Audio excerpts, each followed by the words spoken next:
tunggu.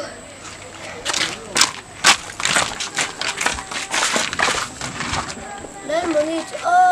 Anh thì huay về nhỉ cả.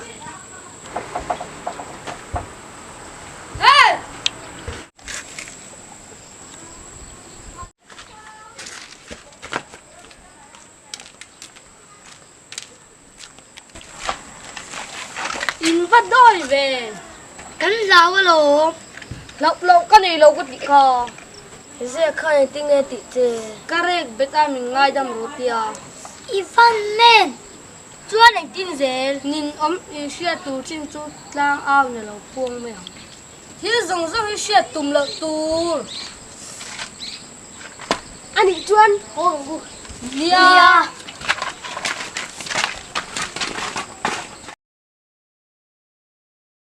Mình sinh ra rồi. Alo mình sinh ra rồi. Mấy phèn đâu ý mình xua lần đi à. Mình xua đâu ý mình phèn lần đi bốc. Ôi hàm.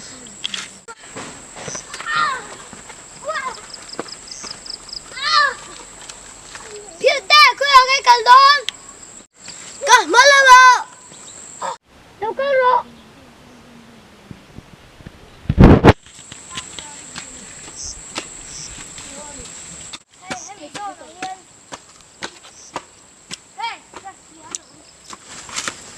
फिर ते के करते तार का नहीं सी Andi mo kolte. आओ के करते लुयन या Ivan van nei bi cái chỗ ao tem mình về phalo. amala ma thini ti tin zia Cái chỗ Wednesday zia.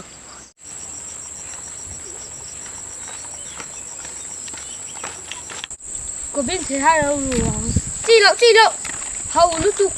thế này ra nghe cái nó ru có Bung muốn thế khi và sẽ tụ vào cái nền ta cái gì là xí.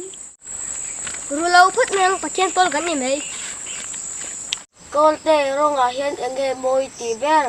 blackpink Ivan du Korean. ani nang Asen avara du. ivan du nem Nia we me ka larania ami zo tik tek e. la mo ni le la mo du le la mo sen ni kin nang e I liking. ivan mo ta Nghe ni lo mi. ha khak lu tu i fa kai rel Yes ya. anh cũng mấy mày lấy mo ni kan ngam jau Chia mo. kan ti daro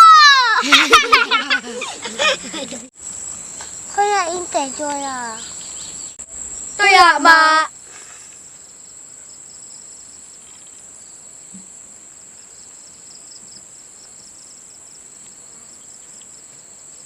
Dê à nghe thì nãy đi cả đùa.